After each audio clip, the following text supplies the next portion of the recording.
You are 19 years old, standing behind the counter of your father's hardware store in Dayton, Ohio, when the letter arrives in February 1943. Outside, melting snow turns into slush along the curb.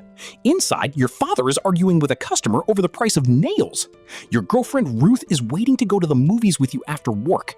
You have ordinary plans: save money for a ring, marry her after Christmas, and maybe take over the store someday.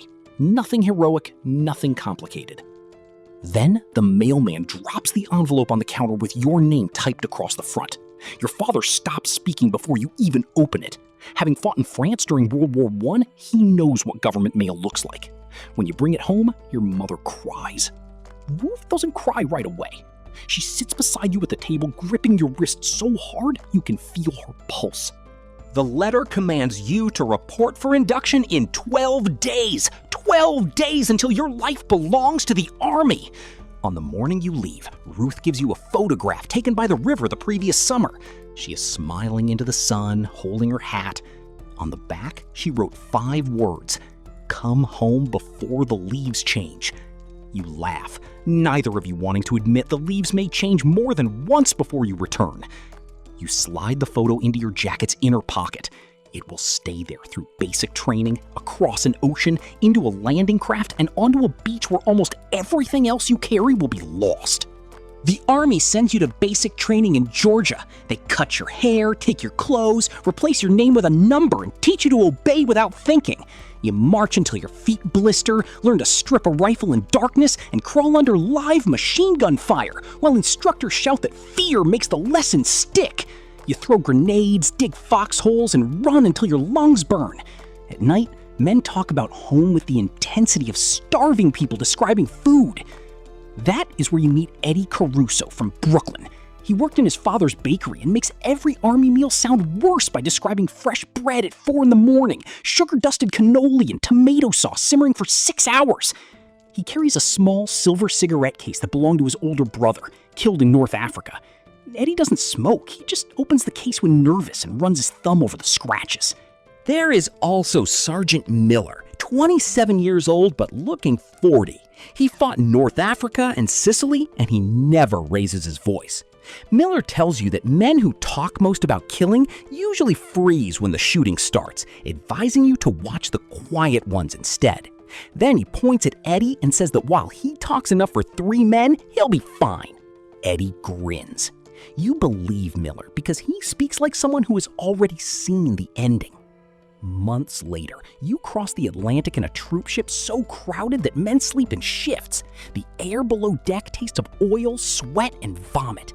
You are told German submarines may be hunting the convoy, and every time the engines change speed, conversation stops. You picture a torpedo striking the hull and water pouring in before you reach the stairs. Nothing happens, which almost makes it worse.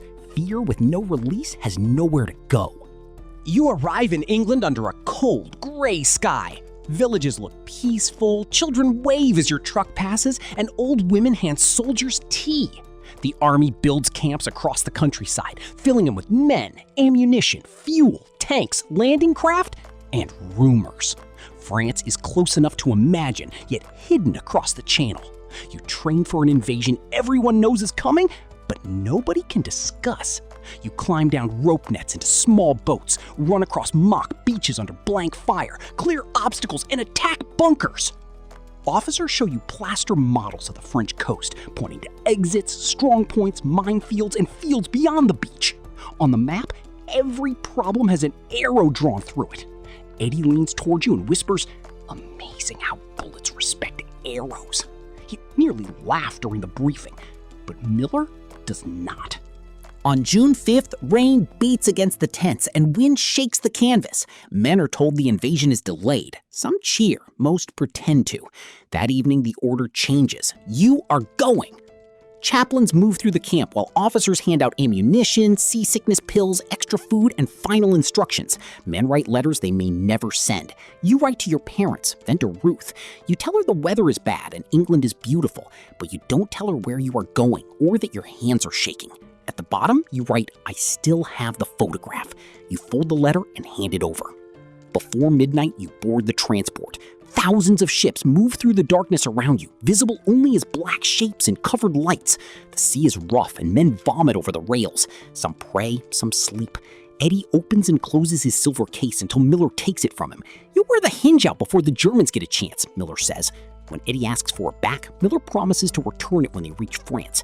It becomes a small, stupid, important promise. At dawn, you climb down a cargo net into a landing craft. The boat drops into the waves, slamming against the ship.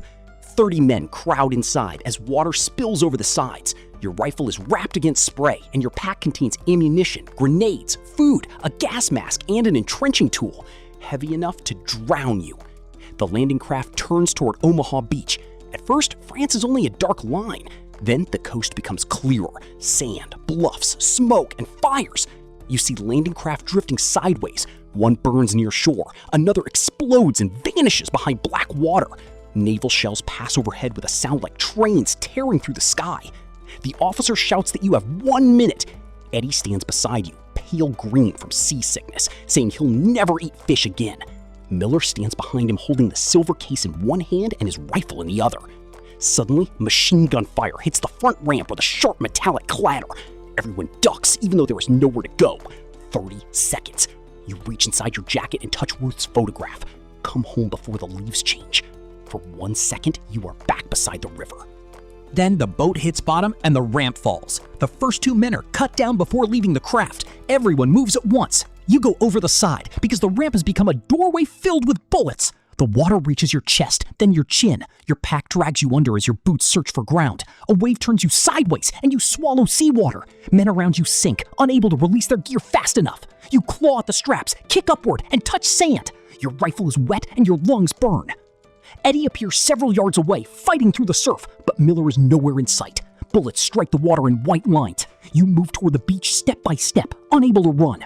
Steel obstacles covered in mines and wire rise from the surf, and men crowd behind them because bad cover feels better than none. A soldier beside you loses his helmet. As he reaches for it, a bullet hits him before his hand touches the water.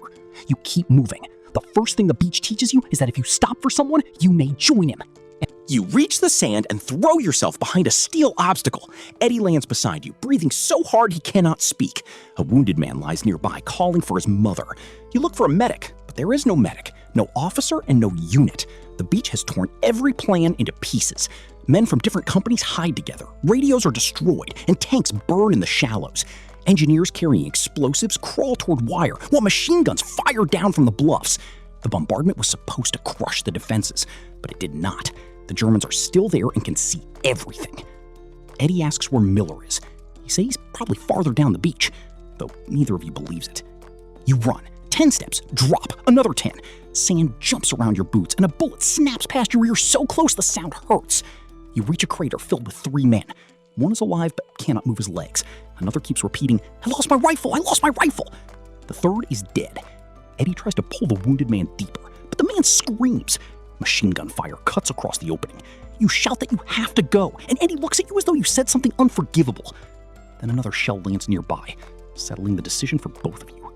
At the shingle bank, dozens of men press against the narrow cover. Some fire uphill without seeing a target, some stare at nothing, and some dig into stones with bare hands. Staying feels safe for a minute, which makes it dangerous as artillery begins finding the line. An officer crawls past, shouting that if nobody moves inland, everyone dies here. Engineers blow a gap through the wire, showering you with dirt. A second team moves forward after the first is hit. You watch one man continue cutting wire while blood runs down his sleeve. Courage doesn't look like the posters. It looks like a terrified person finishing a task because nobody else can. You and Eddie crawl through the opening. The slope beyond the beach is steep, covered in grass, hiding holes, wire, and mines. Small folds in the ground give a few feet of protection as you move from one to another. Halfway up, you find Miller lying behind an embankment. Relief hits so hard you nearly laugh, until you see the blood beneath him. A shell fragment entered below his ribs. He is still conscious, clutching Eddie's cigarette case in his hand. Eddie drops beside him. Miller tries to speak, coughs instead, and pushes the case toward Eddie. "Told you," he whispers. "France." Eddie takes it with both hands. You press a dressing against Miller's wound, telling him medics are coming. He looks at you with the tired patience of a man listening to a child lie badly. Then he points uphill toward the firing guns. "Go," he says. Eddie refuses, but Miller grabs his sleeve with surprising strength. "Go!" You pull Eddie away. For the rest of your life, you will remember the exact feeling of Eddie's arm in your hand as you drag him off. Not Miller's blood or the explosions, but Eddie fighting you because a part of him still believes friendship means never leaving. War teaches him otherwise in less than 10 seconds. You climb. Near the top, German voices carry through the grass. You throw a grenade into a trench and hear screaming. Eddie fires at a shape moving behind smoke. You enter the position and find a German soldier younger than you, trying to reload with shaking hands. He looks up, and for 1 second, both of you freeze. He has blue eyes, mud on his face, and a photograph tucked beneath his helmet strap. Eddie fires, and the German falls. Eddie stares at him, saying, "He was reaching for his rifle." You say, "I know," though you don't know anything. There is no time to decide what happened. The trench continues, and the beach below is still full of pinned-down men. You move from bunker to bunker, firing, shouting, throwing grenades, doing things that will later return when you try to sleep. By afternoon, the position is taken. By evening, the Americans hold a narrow strip of land. The invasion has survived. Nobody around you says victory. They ask for water, ammunition, morphine, and names of missing men. Miller is never found alive. The next morning, Eddie opens the silver case. Inside is a tiny photograph of his brother in uniform. Eddie has seen it 1,000 times, but now he turns the case over and notices one word scratched beneath the hinge. Miller must have carved it during training or aboard the ship. Move. Eddie laughs once, then quietly cries. He closes the case and places it inside his shirt. He closes the case and places it inside his shirt. You thought reaching France would be the hard part, but inland Normandy proves you wrong. Thick hedgerows of earth, roots, and vegetation turn every field into a trap. Machine guns wait behind openings, snipers fire once and disappear, and mortars fall from hidden observers. On the beach, danger was ahead. Here, it is everywhere. Your squad receives replacements, including 17-year-old Billy Harper, who lied about his age and talks constantly about medals. Eddie gives him half a chocolate bar and jokes that medals stop bullets. Billy laughs, but 2 days later, he steps on a mine. The blast throws him into a hedge. He survives, but his leg does not. As medics carry him away, he repeatedly apologizes for losing his rifle. You remember the wounded man in the beach crater saying the same thing. The days become a rhythm. Walk, stop, listen, cross, dig, endure shelling, move again.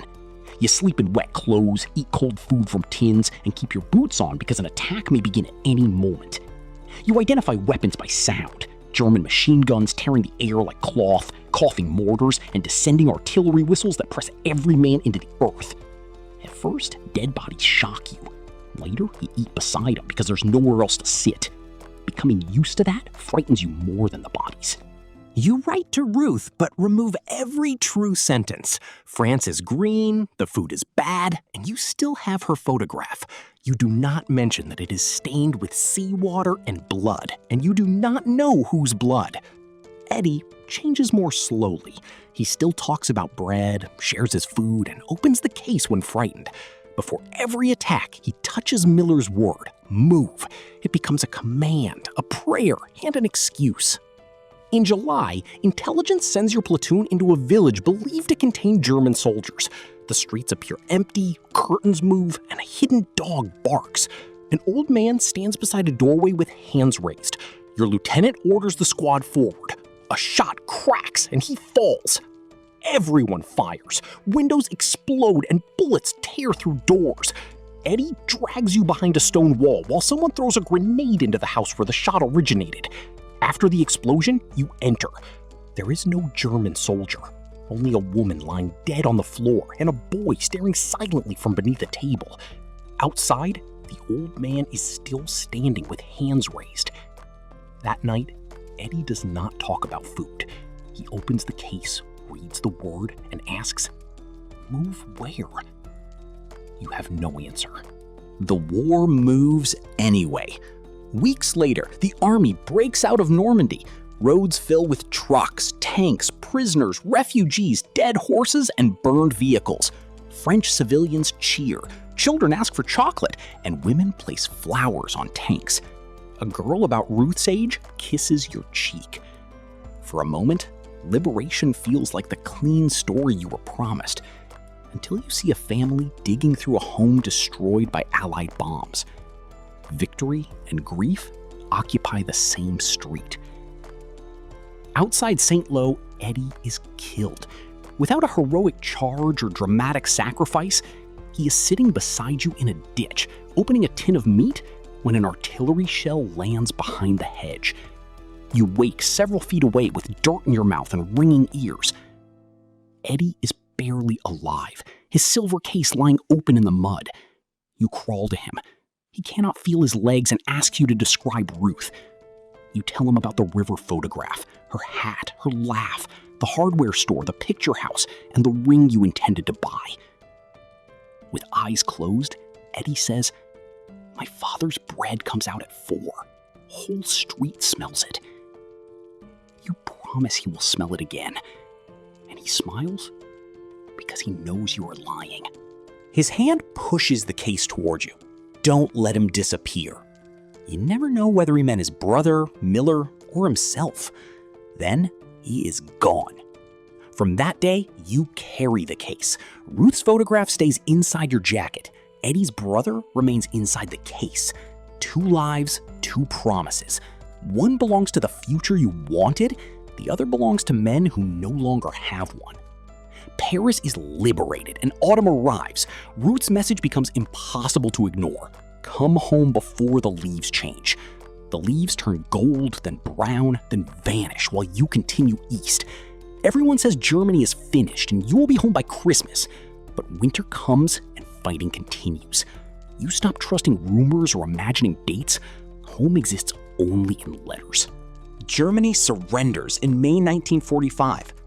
You are 21, but feel older than your father looked when your draft letter arrived. Men cheer, fire guns, and find alcohol. You sit alone behind a ruined building and open Eddie's case. Your thumb has worn Miller's word nearly smooth. Move. For 2 years it kept you alive, but now there is nowhere left to move. You return to Ohio in autumn 1945 after the leaves have changed 3 times. Your mother cries at the station while your father silently holds your shoulder. He understands silence. Ruth looks almost exactly like her photograph and completely different. She runs into your arms and you feel relief, love, grief, and fear. But all of it comes through glass. Everyone expects the old you to leave the train, and you try to perform him. You smile and tell safe stories. The crossing was rough, France was beautiful, Eddie was a good friend. You do not mention Miller on the hill, the German boy in the trench, the child beneath the table, or Eddie in the ditch. Ruth asks why you carry a cigarette case when you do not smoke. It belonged to a friend, you say. That is all you can tell her.